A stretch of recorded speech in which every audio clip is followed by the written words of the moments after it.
Mga kababayan, kamusta po? Si Kamanong po, inyong lingkod ay nagbabalik po muli para po magkomento po sa inyo dito po sa Tambayang mga kabayan.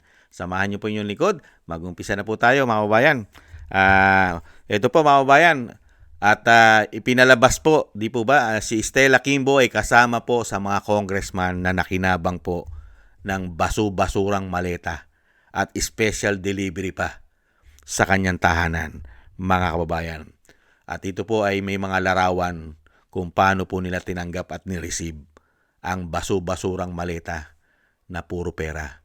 Si Stella Kimbo na lagi po natin maalala ang kanya pong mga salita na stick to the plan, mga kababayan. At gigil na gigil po sa impeachment ng Vice President, lalong-lalo po noong 19 Congress. Siya po ay hindi na po nanalo. Tumakbo po yata siyang mayor, mga kababayan, natalo, at yung asawa po niya ngayon ang congressman, mga kababayan. Ito po, si Stella Kimbo, naubod po ng yaman at walang kahilig-hilig po sa mga material na bagay na ubod ng mahal, mga luxurious, mga mamahaling mga alahas, bag, damit, sasakyan! Yung pala, meron pala siya, ayon sa ating mga Marines, special delivery para kay Stella Kimbo. At marami pa yan mga tambay, marami pang lalabas na special delivery na may mga larawan na mga congressman, mga senador, sa COMELEC, hindi po ba? At sa executive, mga kababayan. Ito po si Stella Kimbo, special delivery po, mga kababayan, sa kanyang tahanan. Ang daming pera at basu-basurang maleta, di umano. Pakinggan po natin at panuorin. Sinubukan umano ni Pangulong Bongbong Marcos. Is this part ba of what you said earlier, Representative Kimbo, let's stick to the plan? I do not recall saying the phrase, stick to the plan. My favorite color. I wanna be a billionaire so fucking bad. Is this part ba of what you said earlier, Representative Kimbo, let's stick to the plan? I do not recall saying the phrase, stick to the plan. My favorite color. Grabe na mga kabayan, grabe. May merong resibo, may dokumento, may litrato. Grabe, no? I do not recall saying the phrase, stick to the plan. My favorite color. Favorite color, mga kabayan. Grabe po ang mga alahas, milyon-milyon, relo, bag. Mga kabayan, milyon-milyon. Dahil po sa delivery na pera ayon po sa mga Marines kay Stella Kimbo. Paano pa po isa iba? Lalabas po yan. Isa-isa na po yan.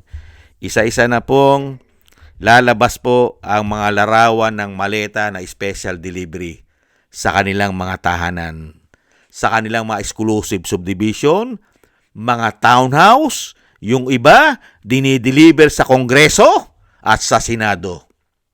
Hindi po ba, mga kabayan? Yan po si Stella Kimbo. Marami pa po yan, lalo-lalo po yung may ingay ngayon. Yung ubod ng ingay, nasa listahan po. Hindi po ba? Sila Abante, si Chua, hindi po ba, mga kababayan?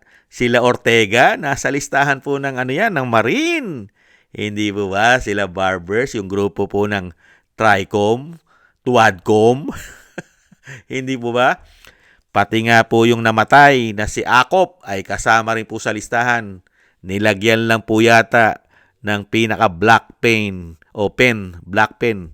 Binura po dahil nga po pinagpahinga na po si Akop umano. Kaya po tinanggal na po nila. Hindi po ba, mga kababayan? Kaya po dito, isang damukal po yan.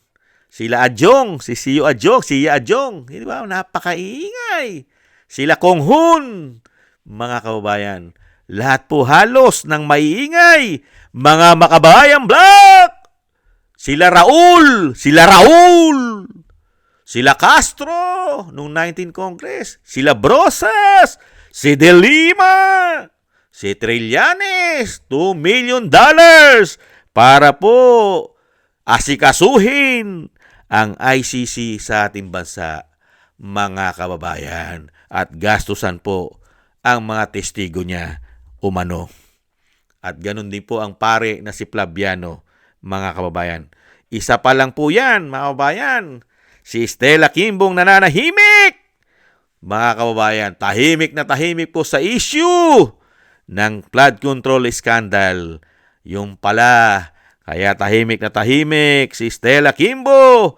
Hindi na po pinapansin ng mainstream media si Stella Kimbo dahil po, mga kababayan, siksik lumiliglig, siksik liglig ang maleta at basu-basurang pera galing po sa ating pinagpawisan. Sa ating pinagpawisan, dugot pawis natin para po tayo magbayad ng malalaking buwis na pinapataw po sa atin.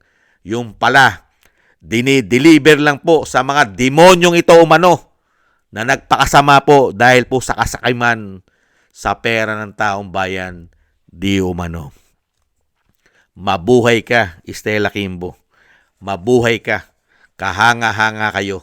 Kayong mga nakatanggap ng mali-maleta na pera't dugot pawis ng mga Pilipino, ang aming puhunan para makapagbayad ng buwis.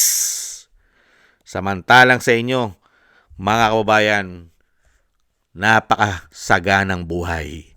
Mga alahas, relo, magagandang damit, magagandang bag, magagandang mansyon, magagandang sasakyan. May mga bahay pa sa ibang bansa. Puro galing pala sa buwis ng taong bayan. Di umano. Mga kababayan, ganyan po katitino ang mga politiko natin, lalong-lalo po nung pumasok po ang binagawang Pilipinas. Naging buffet. Ginawa na po nilang buffet ang korupsyon. Buffet ang korupsyon. Lahat po sila, lahat na nasa circle nila, limitado, unlimited ang korupsyon. Di umano, mga kababayan. Kaya yan po, sagana-sagana sa kayamanan ang mga politiko, lalong-lalo kung mga kaalyado nito. Hindi ba, Stella Kimbo? Nagtatanong lang po si Kamanong. Yan po, mga kababayan, si Stella Kimbo, mga kababayan. Ang sinabi po at pinangalanan at may larawan, mga kababayan, at meron pong nag-receive, meron pong picture, tinanggap ang mali-maleta na basura galing sa ating buwis, mga kababayan. Muli po, mga kababayan, patuloy po tayong magdasal na at magsama-sama po na maingatan po. At maingatan po ang pamilya Duterte at ang mga Marines. Ang mga Marines na nakikipaglaban po na mapanagot po ang mga magnanakaw at matapos po yung tunay na mga magnanakaw. Kaya lang po sa panahon po ngayon, ang paipaglaban po ng Marines ay kailangan po ng dasal dahil dadaan po sila sa butas ng karayom.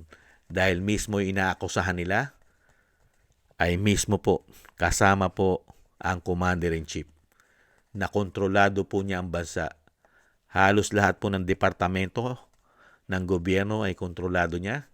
Pati po ang ating mga men in uniform ay patuloy po na walang kibo, walang imik sa lahat po ng issue ng korupsyon, pati po ng pulburon. Nada. Kaya po ang ating mga Marines ay kailangan po ng ating mga dasal na sila po'y maingatan. Dahil wala po tayong maasahan. Dahil pati po Ombudsman, DOJ, NBI, DILG, ay hindi po natin alam kung papanig po sila sa katotohanan. O kakampihan po nila ang mga nakareceive. O baka pati sila ay nakareceive din ng katulad kay Kimbo. Ano po ang aasahan ng mga Marines pagka ganyan po ang sitwasyon? Kaya kailangan po natin magdasal na maingatan po sila. At siyempre po, ang iintayin natin ay yung makabalik maipwesto ang sinasabi na Agila ng Mindanao, na mismo siya ay hindi papayag na kailangan may managot. May managot sa lahat ng ginawa kawalangian pagnanakaw ng mga ito sa ating bayan. Maraming salamat po sa mga dasal po ninyo mga tambay. Ang pag-iingat po sa pamilya Duterte, sa Vice President, sa dating Pangulong Duterte, at sa ating mga Marines. Mabuhay po kayo. Thank you po. At maraming salamat din po sa mga gusto po na ating Tambayang Makabayan sa YouTube at TikTok. At ganoon din po sa ating mga subscribers sa patuloy po nagsusubscribe. Maraming salamat po sa inyo. Mabuhay po kayo mga kabayan. Shoutout po sa inyo lahat. At ganoon din po sa mga nagko-comment, like, share, and subscribe. Maraming salamat po. Shoutout po sa inyo lahat. At shoutout din po at maraming salamat po sa inyo lahat sa mga nagbibigay po ng tulong at biyaya. Mabuhay po kayo. Ingat po kayo sa inyo po mga paggawa. Shoutout po sa inyo lahat. At syempre po, tiis-tiis lang po tayo mga kabayan. Tiis-tiis lang po muna tayo. At ang may kapal naman po ay hindi naman po ipagkakaloob na maghari po sa ating bansa ang masasamang tao. Hindi po ipag-aadyayan na sila po ang maghari sa ating bansa. May katapusan din po ang mga demonyong yan umano. Maraming salamat po. God bless po sa inyo lahat mga kabayan. Paalam.